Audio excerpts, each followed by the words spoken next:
Hello everybody, good day to you all. Today I'm talking about the Netflix original series, Lucifer, season number 5, episode 1 through 8. Now this is not the whole complete season of episode number 5. They're going to do a part of the rest of it later on. But right now we're talking about these 8 episodes here, and I have to say I really did enjoy this a whole lot because it has it's more, because we got the whole evil twin situation going on with Michael, and I really do like how they changed the dynamic between Michael and Lucifer, because Lucifer was pretty much kicked out by Michael, sent by God. Pretty much sent Michael, and they had a big war in heaven, and it ended up between Michael and Lucifer, and Michael overpowered Lucifer and kicked him out of heaven.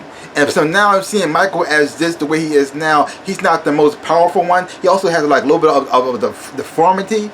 And he's like the total opposite of Lucifer in a whole lot of different ways. Like Lucifer makes you confess your desires. He makes you talk about your fears. And it's so interesting how Michael's wings are black, Lucifer's wings are white, and it's like the dynamic between like the devil and the person who put like the right hand of God is like it's so interesting how what they do things. They pretty much change everything around, flip the thing over. And you gotta give a pretty much amazing shout out to Tom Ellis for his performance as playing both two different characters. Even before he got that scar that he put on his face, you can tell he was two different people. The way, because he changed his accent, he changed his mannerisms, how he held himself, and how he carried himself. He like pretty much transformed into a whole different person. And you can see him like having fun playing two different roles, which is like very, very fun and interesting to watch. You have a whole nother story going on with Mazikeen, getting more of her backstory and her origin about her mom Lilith, and how she came to be, and also how that affected Mazikeen. And you see her struggling here because because the thing is though, even though Mazikeen like turns to the dark side a lot of times, she always ends up on the wrong side of the fence a lot of times. You understand where she's coming from because she doesn't have a soul.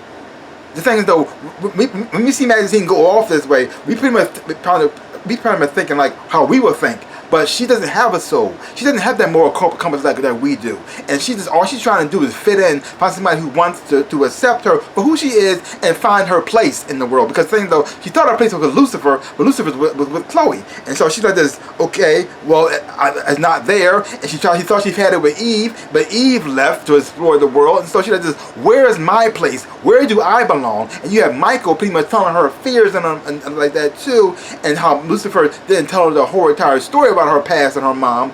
Like, ugh. So you see her how she going in that direction. Also we also get more of with Linda and her backstory, that she had a child previously that she gave up, that she abandoned pretty much. But then you see her reunite with that child, but at the same time her not pretty much talking to her daughter saying, hey, I'm your mom. Now, because the thing is though, she's trying to give her the option, but the thing is though, you can't give somebody the option about if they don't know you're there. If she told her, I'm your mom, then she could decide for herself if she wanted her to be part of her life like that too. So and this is like the one time I actually did agree with Mazikeen when she called her a coward, because in a way she actually was being one. You also seeing Amandadale stepping up here, being a father as well too. He had a mission. He had also worked alongside Chloe when they had an interesting case when they met a bunch of nuns who got hot and bothered by him, which is also very funny and hilarious. Also have Dan recovering from last season, trying to find a way to become a better person. Maybe he may went into this whole woo-woo crystal situation and science and stuff, but at least he's trying to heal and recuperate. You also got a little bit more with Ella, and you see her even though she acted all sweet and innocent and all this stuff like that too, she has a little bit of a dark side to her as well, where she's always drawn to the bad boys and stuff like that too, where she ended up dating a serial killer. Yeah. They can't get no better than that. Which also makes her re-examine herself and saying, hey, what is wrong with me? Wow. Yeah, she's messed up. But finally, even though all the craziness is going on, all the weirdness is going on with twin brothers and the kidnapping and all that stuff like that too, we finally got Lucifer and Chloe consummate the relationship. Woohoo! They did it. They hit the uglies. They bumped them nicely. Bing, bing, bing, bing, bing. So that's a good thing right there too. And but even though things were going well in that regard, things still were not going well in the whole heavenly situation going on, and it pretty much ends with a big old battle between Lucifer, Mazikeen, and then Michael kicking butt, and then all of a sudden God shows up, and he's played by Dennis Hasbro, which is a perfect casting for him. With that voice he has, oh, yes, he is God. Yes, yes. If it wasn't him, it had to be at least Morgan Freeman. I don't think they can afford Morgan Freeman, so therefore, yeah. You know who I like to see play God? Samuel L. Jackson. I like to see that. It'd be crazy. I just want to see that. But anywho, these episodes right here were just fantastic. I really did enjoy the acting, performance, like I said, from Tom Holland.